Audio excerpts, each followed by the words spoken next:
You're listening to Civic Media. You can tune into any of our live shows on any radio station across the state with the Civic Media app. Find us in your phone's app store and listen anytime, anywhere.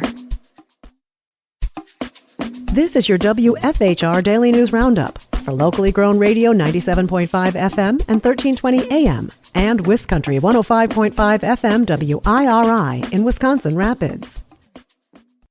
For Civic Media News, I'm meteorologist Brittany Merlot. Delayed reports coming in from Jefferson County Emergency Management. During the storms on Saturday in southeastern Wisconsin, 2 hikers were struck by lightning and were injured. It happened on the Ice Age Trail in the Kettle Moraine State Forest.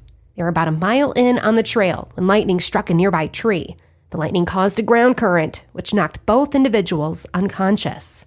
In Germantown, subdivisions underwater as the Menominee River rose to historic levels. Its record height at Menominee Falls was 8.31 feet on June 21st in 1997. This week, it hit 8.52 feet Sunday night. And the National Weather Service, Milwaukee Sullivan, is looking into a 24-hour rainfall record of 11.88 inches near Butler.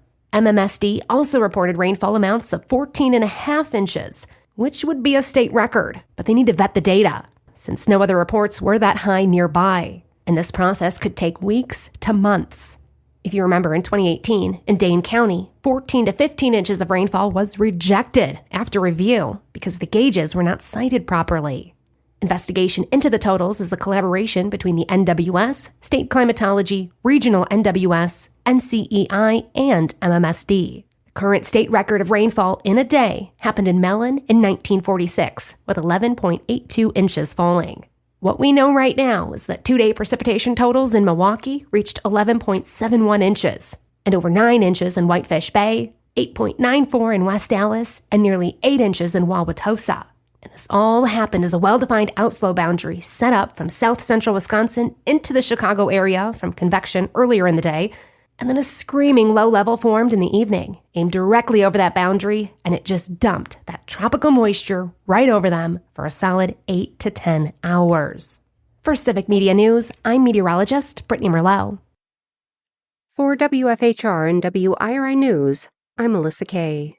Attorney General Josh Kaul sends warning letter to telecom companies to crack down on robocalls. Joanne Krulotz has the story. Kaul announced Monday that Wisconsin will join a multi-state effort aimed at illegal robocalls. The Anti-Robocall Litigation Task Force warned 37 telecom companies that they must act now to stop alleged illegal robocalls from being routed through their networks. According to Kaul's office, the task force also sent letters to 99 downstream providers that accept call traffic from these companies. The task force was created in 2022 and is made up of 51 attorneys general. High school sports are back in Wisconsin as we get further into August. Jimmy Kuska reports. Believe it or not, high school sports are back this month. The first sport that can hold competition is girls golf, with its earliest event date on August 14th. Girls tennis can hold its first meets on August 16th, and girls swimming and diving can begin competitions on August 20th. Wisconsin's most participated in high school sport, football, can begin play on August 21st. The remaining fall sports, cross country, volleyball, and boys soccer, can begin competitions on August 26th. Fall sports championships begin in October and finish the week before Thanksgiving. The country's first video game studio to unionize is based in Wisconsin, and now they have their first labor contract. Raven Software in Middleton is owned by Activision Blizzard, which is owned by Microsoft. That left workers negotiating with one of the biggest tech companies on the globe. Employees told the State Journal they just got about everything they wanted, a 10% raise and limits on mandatory overtime. Staff there work on popular video games like Call of Duty. On average, it takes about 1.5 years to ratify a new union contract. This took twice as long, 3 years. I'm Melissa Kay for WFHR and WIRI News.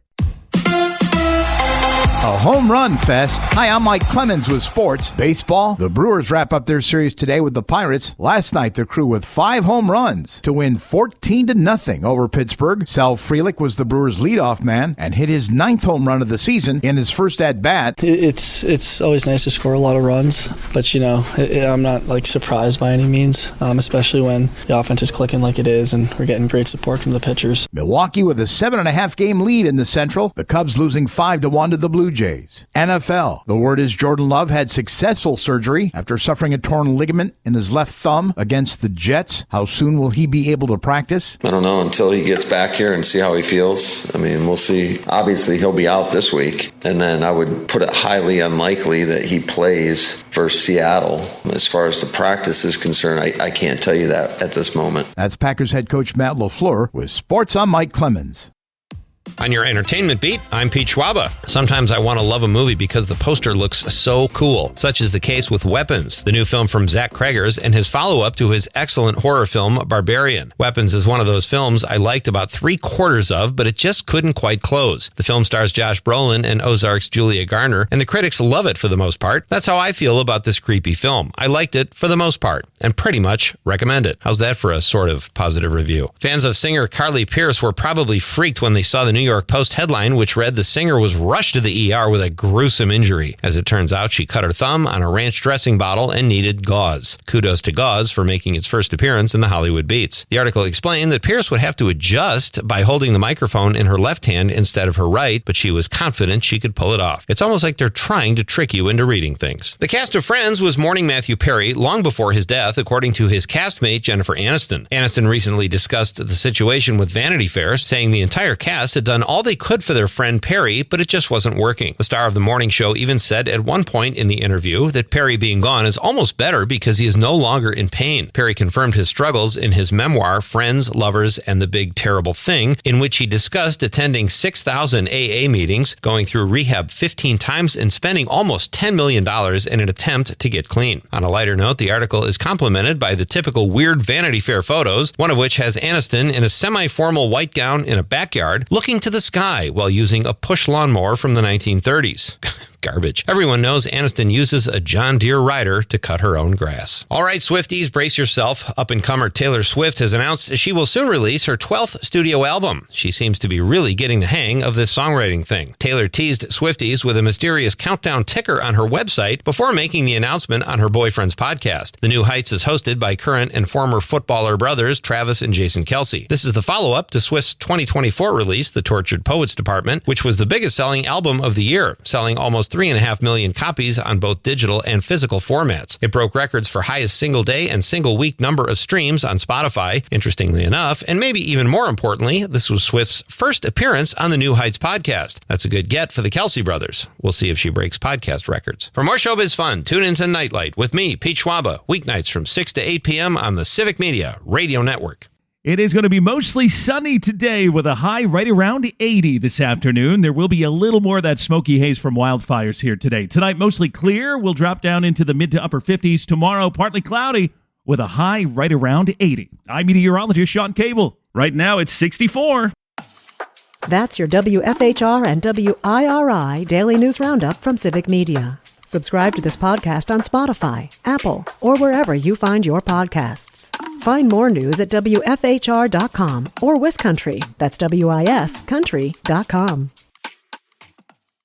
The national news cycle never stops, but it can be hard to find news about your local community. Civic Media is dedicated to providing quality local and state news coverage across Wisconsin. With the Civic Media app, you can get notifications about local stories that matter to you and your community. Find the free Civic Media app in your phone's app store and choose notifications from the menu to tell us what kind of news you want to hear about.